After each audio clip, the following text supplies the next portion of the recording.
오늘 윤석열 전 대통령의 내란 우두머리 혐의 재판이 열렸습니다. 최근 재판에서 윤 전 대통령과 주요 증인 간의 여러 가지 발언들이 또 화제가 되고 있는데 일단 오늘은 여인형 전 국군 방첩사령관이 증인으로 출석을 했습니다. 앞서 윤 전 대통령이요. 방첩사령관이라는 노미라고 지칭하면서 수사의 시효자도 모른다 이런 얘기도 했었는데 오늘 여 전 사령관은 윤 전 대통령이 비상대권을 거론했을 때 군의 실태를 또 전혀 모른다고 생각했다. 무릎까지 꿇고 평시 계엄령에 반대했다는 입장을 냈다라고 얘기를 했습니다. 지금 서로에게 책임을 전가하는 건가요? 윤석열 전 대통령이 정확하게는 부하한테 책임을 전가하는 거죠. 네. 수사의 시효도 모르는 놈이라는 발언이 어떻게 나왔었던 거냐면 지난번에 홍장원 전 국정원 처장이 나왔을 때 나는 여인형 방첩사령관으로부터 오원식, 한동훈, 이재명 잡아들이라는 이야기를 들었다. 그런데 이게 영장 없이 어떻게 가능하겠느냐라고 이야기를 합니다. 네. 그러자 그 증언을 듣고 있던 윤석열 전 대통령이 내가 그래도 평생 검사한 사람인데 그런 걸 시킬 리가 있냐. 여인형 그놈이라고 폄훼를 하면서 수사의 시효도 모른다라고 책임을 전가하는 거예요. 그때 홍장원 차장이 뭐라고 얘기를 했습니까? 이걸 그대로 믿을 수가 있겠습니까? 그런 대통령의 지시가 없는데 계엄이라는 그 준엄한 상황 속에서 국회의장을 잡아들이라고 사령관이 판단할 수 있겠습니까? 네. 그러니까 일가를 했습니다. 피고인, 지금 부하에게 책임 전가하는 거 아니죠? 라고 물었습니다. 거기에 대해서는 제대로 된 답변을 윤석열 전 대통령이 못 내놓은 거 아니겠습니까? 그리고 오늘 여인형 전 방첩사령관이 증언대에 쓴 거죠. 매우 구체적으로 이야기를 합니다. 지난해 5월에서 6월 정도에 이른바 삼청동 안가회동이 있었는데 거기서 반국가 세력, 대공수사 이런 이야기를 하던 끝에 네네. 비상대권이란 언급을 하면서 계엄 이야기를 꺼내더라는 거예요. 그래서 본인이 야 대통령이 군 통수권자인데 군에 대해서 하나도 모르는구나. 계엄 관련해서 훈련을 받기를 했나. 우리가 거기에 대해서 체험이 있나. 그런데 대통령이 언급을 하길래 극구 말렸다는 거예요. 그러면서 구체적으로 그래도 본인 표현입니다. 일개 사령관이 군 통수권자한테 막도록 이렇게 조언을 하는 게 어떻게 보면 무례해 보일 수 있기 때문에 무릎을 꿇었다라고 이야기를 합니다. 그러면서 본인한테 책임을 사실 물었던 거 아닙니까? 밀었던 거죠. 윤석열 전 대통령이.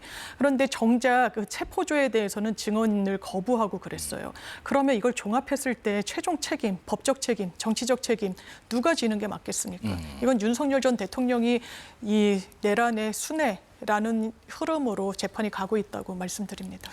지금 재판 상황 어떻게 보고 계신지 궁금합니다. 일단은 여인형 사령관 같은 경우에는 중요 임무 종사자로서 기소가 돼서 재판을 받고 있는 상황이거든요. 그래서 오늘 같은 경우에는 윤석열 전 대통령의 재판에 증언을 하는 것이지만 어쨌든 본인 사건도 연결이 되고 있기 때문에 스스로에 대한 방어의 목적으로서 이야기한 것이 아닌가 싶습니다. 네네. 왜냐하면은 이번에 결국에 12월 3일에 비상계엄이 실행이 되었을 때는 본인이 거기에서 어떠한 역할을 했었던 것은 사실이지만 지난 5월에서 6월 정도에 삼청동에서 식사를 하면서 그때 술자리도 있었다라고 이야기를 하고 있습니다. 거기에서 윤석열 전 대통령이 이야기했을 때는 본인이 마치 극구 말렸던 것처럼 무릎을 꿇으면서까지 말렸던 것처럼 이야기를 하고 있거든요. 그런데 오늘 증언 내용도 보면은 그때 윤석열 전 대통령이 그렇다고 비상계엄을 확정적으로 하겠다거나 그런 상황은 아니었었다라고 이야기를 하고 있습니다. 결국에는 정황적인 이야기들을 하면서 본인이 말하자면 윤석열 대통령의 어떤 명령을 거부할 수 없었기 때문에 비상계엄 상황에선 그렇게 나아갈 수밖에 없었다라는 이야기를 하고 싶었던 것이 아닌가 싶고요. 네네. 이거는 결국에는 이제 아까 말씀하신 것처럼 윤석열 전 대통령도 사령관들에게 문제를 약간 넘기는 듯한 모습들이 있는 것이고 사령관들도 본인에게 좀 관련되어 있는 부분들에 대해서는 답변을 하지 않으면서도 어떠한 책임을 벗어나기 위한 부분들, 상하관계에 있어서 벗어날 수 없었던 군이라는 특성 이런 것들에 있어서는 지금 단계에서는 적극적으로 어필을 하고 있는 것이 아닌가 싶습니다. 서로 각자의 입장에 맞게 좀 방어를 하고 있다는 논리 같은데 또 하나 내란 방조 혐의로 기소된 한덕수 전 국무총리는요. 오늘 피고인 신문을 받았습니다. 그리고 모레는 특검팀의 구형 또 한 전 총리의 최후 진술을 듣는 결심 공판이 진행이 되고요. 이후에 이제 1심 선고도 예정돼 있는데 그동안 한 전 총리는 비상계엄의 전체적인 계획에 대해서 전혀 몰랐고 했고 비상계엄에도 반대했다라고 주장했습니다만은 계엄 당일 대통령실 CCTV가 공개되기도 했습니다. 특검 측 구형 그리고 실제 판결 어떻게 예상하시는지 좀 들어보겠습니다. 사실 이게 내란 우두머리를 제외하고는 제일 처음 또 나오는 거 아니겠습니까? 내란과 관련된 사건에 어떻게 보면 한덕수 전 총리의 선고 결과가 바로미터로 작동할 수밖에 없을 기준점이 겁니다. 되나요? 네. 예, 기본적으로 정권의 2인자였었습니다. 윤석열 전 대통령에 대해서 본인이 말렸다, 만류했다라고 합니다만 그 부분과 관련해서는 거짓 증언을 했다는 사실이 아주 명징하게 드러나기도 했었습니다.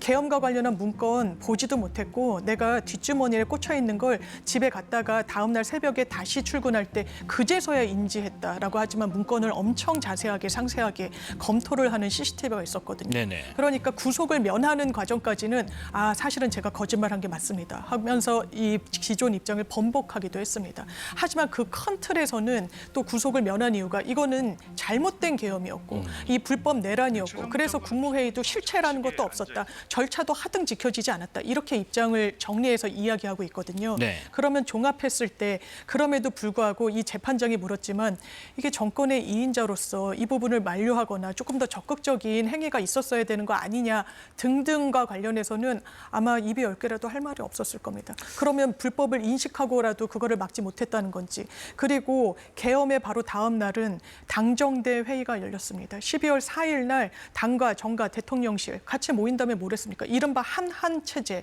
한덕수 그리고 한동훈 공동 정부를 구성하겠다는 취지로 이야기를 했었단 말이에요. 거기에 대해서 이게 법적 근거가 뭡니까? 그 일련의 과정을 보면 법적, 정치적 책임의 무게가 결코 가볍지 않습니다. 지금 구형과 관련해서는 내란 방조 그리고 네. 예비적으로는 내란 주요 임무 종사로 보는데 법정형은 10년에서 50년까지 선고가 가능합니다. 무기징역을 제외하면. 아마 30년 이상의 중형의 구형은 최소한 있지 않을까라고 전망해 봅니다. 중형, 구형을 예상하셨고요. 근데 일단 지금 내년 1월 21일 또는 28일 그쯤에 1심 선고가 예정돼 있다고 하는데 그러면 한덕수 전 총리가 말씀하신 것처럼 기소된 국무위원 중에서는 첫 번째 법적 네. 판단을 받게 된다. 그렇다면 이 재판은 윤 전 대통령 재판, 다른 후속 재판에는 어떤 영향을 줄 것인가 싶습니다. 일단은 판결이 나오게 예. 되면 그때 국무회의의 사실관계에 대해서는 확정적으로 나오게 되는 것이거든요. 문건의 존재라든지 회의가 어떤 식으로 이루어졌었는지 거기에 대해서 지금까지 여러 증인들이라든지 관계자들의 진술이 이 판결안을 모두 종합해서 나오는 것입니다. 그것은 윤석열 전 대통령뿐만이 아니라 기소되어 있는 다른 장관들, 이상민 장관이라든지 이런 사람들의 재판에도 당연히 똑같은 사실관계가 적용될 수밖에 없어서 이 부분이 중요하다라고 봐야 될 것으로 보이고요. 네. 한덕수 총리의 사건 같은 경우에는 정권의 2인자라고도 말씀을 해주셨는데 그것을 넘어서서 어떻게 보면 저희 국민의힘에서 대권 주자가 되겠다라고까지 나왔던 분이기 때문에 만약에 유죄 판단이 나온다면 그때는 지금 민주당에서 이야기하고 있는 저희 국민의힘에 대한 위헌정당 해산 심판 청구 여기에 있어서도 조금 더 뒷받침할 수 있는 이러한 부분들이 될 수도 있겠다라는 생각이 듭니다. 네. 근데 이게 과거에 한번 영장이 기각이 됐었단 말이에요. 그때 어떠한 범죄 사실 자체에 대해서 그 영장재판부에서는 의심이 든다라는 형태로 이야기를 했었던 부분들이 있었고 결국에는 기소가 돼서 중요임무 종사 부분들도 예비적으로 들어가긴 했습니다만 애초에 내란 방조로서 기소가 된 것입니다. 예. 또 과거의 헌법재판소에서 한덕수 총리에 대해서는 탄핵이 기각이 되면서 어떻게 보면은 주도적으로 여기에 대해서 다 관여하지 않았다라는 부분들이 이미 확정적으로 나와 있는 것이 있거든요.